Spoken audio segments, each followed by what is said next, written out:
in our final level towards Krishna, that is me and my journey. By taking the 16th step of faith and doubt, build up philosophical conviction.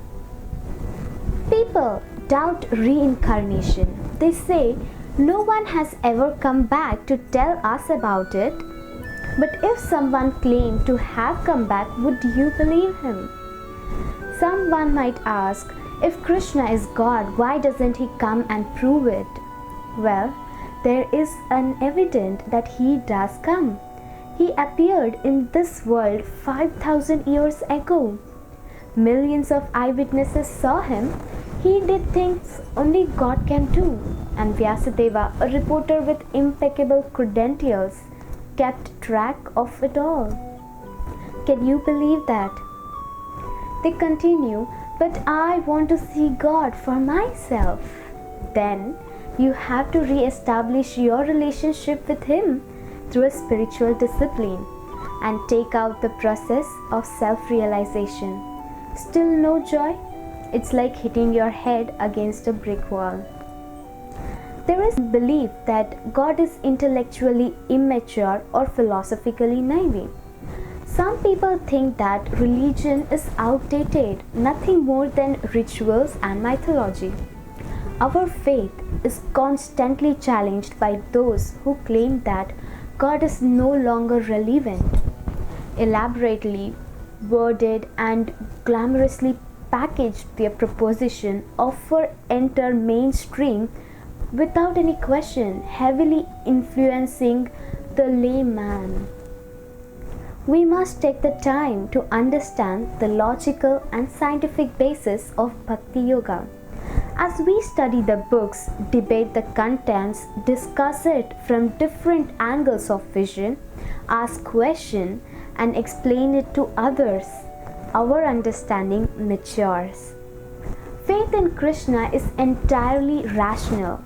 It's firmly rooted in Vedic scriptures, in the credibility of authentic saints, and in the realized conviction and pure character of Srila Prabhupada. But it doesn't stop there. Whereas some spiritual paths culminate in faith, Bhagavad Gita explains that faith is only the beginning of our journey to Krishna. As we practice Bhakti Yoga with enthusiasm, patience, and determination, we can begin to directly perceive the spiritual reality. From the hypothesis, we undertake this experiment and eventually we get observation and confusion. However, part of spiritual maturity is our acceptance that certain aspects of the philosophy will remain inconceivable to our human mind and intelligence. Some truths cannot be logically reconciled since they are understood only on a higher platform. Those from scientific backgrounds may point this out as a defect, to sheepishly coincide that we cannot know something and instead conveniently attribute it to some metaphysical reality beyond our grasp. A cop out, they may say. However, to recognize the limits of our intelligence and perception may also be considered as an expression of humility and honesty. In the spiritual process, this is rewarded with deep insight and illumination. In our attempts to develop our relationship with Krishna, we should have faith in Him first, that He is real.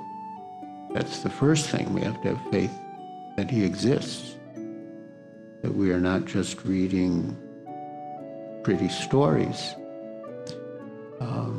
Like there's so many children's books to amuse children, and they may have good lessons to them. A good children's book should have good lessons. Or some sort of imaginary creation, like a novel or poem. So that's the first thing. You have to have faith that Krishna actually exists. that the pastimes of Krishna described in Srimad Bhagavatam and other scriptures are factual. Then we have to have faith that we have an eternal relationship with Krishna, that we are part and parcel of Krishna, and that we can revive our relationship with him and be protected by him and be happy in his association and have all of our desires fulfilled with him. And we have to have faith that we can achieve the goal.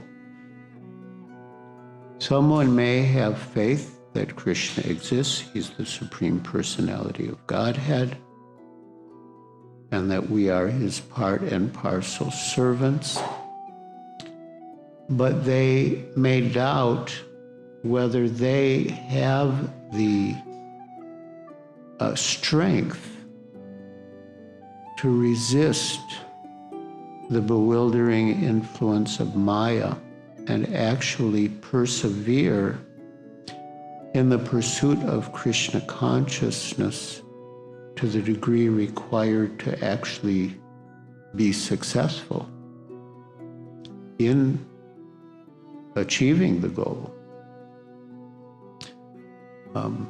So faith is the most important factor in Krishna consciousness.